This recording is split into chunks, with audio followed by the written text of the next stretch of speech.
it's really you.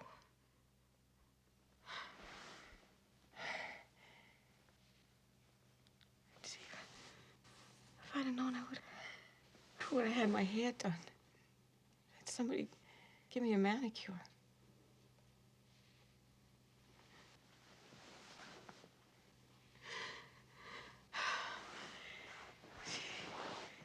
You met my son?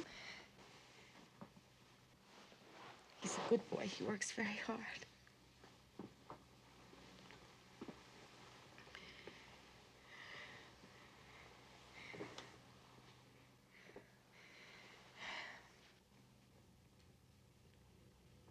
don't know what to say. You're here and I don't have words. Must be 30, 40 years.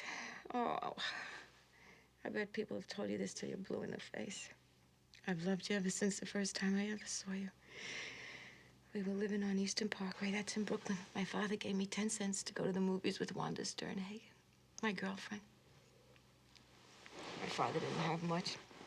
10 cents was a lot of money to him. He had 6 mouths to feed. We saw Flesh and the Devil. Your name was Felicitas von Galetzink, remember?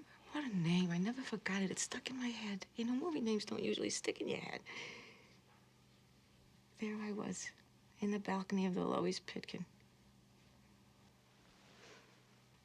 with Wanda Sternhagen in Brooklyn, and I was Estelle Garbo, eating a corned beef sandwich out of a brown paper bag. And Wanda kept saying, shh, because the brown paper bag kept rattling. It's easy being Estelle Garbo when you're in the balcony of the Loews Pitkin in the dark. Nobody could see my double chin and my huge bust, not like yours. Nice. I shouldn't have been eating a corned beef sandwich anyway. I was a fat kid. I needed to lose some weight, but show me anything from a delicatessen, especially corned beef. You had me in the palm of your hands. Every time you moved, I sighed. You walked from one end of the room to the other. It was as if your feet never touched the ground. Wanda and I saw every movie you ever made. She thought I loved you because I had big feet, too. It's true. I wore size 10. I was only going on 12 years old. Wanda moved away. Her father got a job in Trenton. Before she left, I took her to lunch and a movie. We went to see a revival of Wild Orchids. We sat through it 4 times because we didn't have to say goodbye to each other. I wrote you a letter once.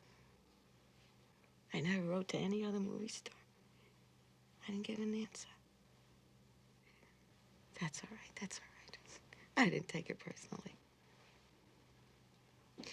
You know, you're not going to believe this, but it's true. I married my husband in 1953. It was a small wedding. It was in the house. My mother cooked for a week. My aunt cooked for a week. Everybody came. And then afterwards, Walter and I, we took the train to Atlantic City. That was our honeymoon. Some honeymoon. Two nights. I didn't plan things right, you know, female times. So there we were in Atlantic City, and I couldn't do anything. I was a virgin. Walter was a virgin. We had to stay that way a little while longer. We didn't have anything to do. So I bought a newspaper. Anna Christie was playing. It was the only movie of yours I hadn't seen. Garbo Talks. Give me a whiskey, ginger ale on the side, and don't be stingy, baby. Walter and I had Gilbert. I named him for John Gilbert. When I came out of the delivery, I was so exhausted.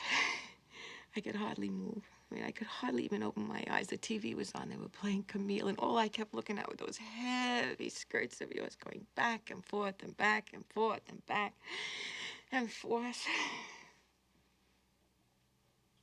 Walter and I got a divorce. The world's a crazy place to live in, isn't it? He thought I was eccentric. The day I came home from the lawyers, I cried all day. I walked around the house all day. I couldn't find a place to sit. I took 3 baths. I don't know.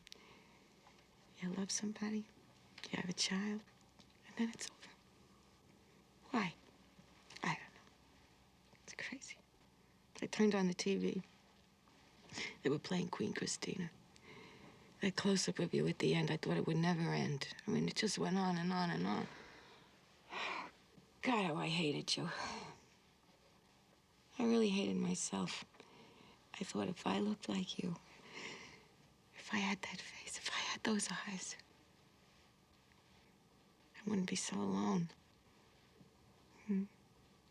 And those arms of yours, those long, thin arms that go on and on and on forever, like as if they're never gonna end. I would have been jealous of anybody pretty that day. Just your luck they were playing Queen Christina.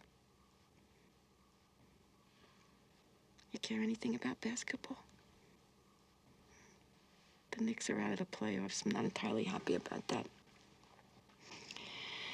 World is full of little injustices. They either bother you or they don't. Me, they bother. You know, a couple of years ago, I saw a picture of you in a magazine. You were in Paris. You were walking in a park in a black hat. I bet you got a million hats. I went to Paris. Twice. You got nothing on me there. Of course, you were with Aristotle Onassis. And I was with the B'nai B'rith tour.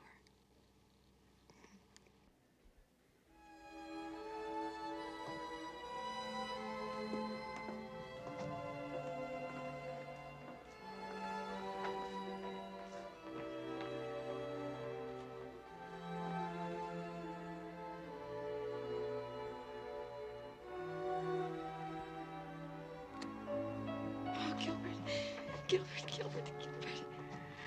Oh, God, Gilbert. You know what she told me? She told me that her father was very poor, just like mine. He worked in a factory in Sweden. He made auto parts. And that she loves delicatessen, right? Only she likes cold chicken better than corned beef. And that, what else? Oh, she hated biology. And God, how I hated biology. And I can't remember everything else she told me. We had such a good talk, Gilbert. She told me that she was born in September. I was born in September. You know that, don't you? And she told me that her living room is red. Her living room is red, Gilbert. And what else? Her living room is red, and she hates war. She hates anything about war and violence. Damn it. But anyway, she said that we were very much alike. Except for the feet. You know, she hasn't got big feet at all. She wears size 7 AA. She showed them to me. Well, she sure got it all over me there.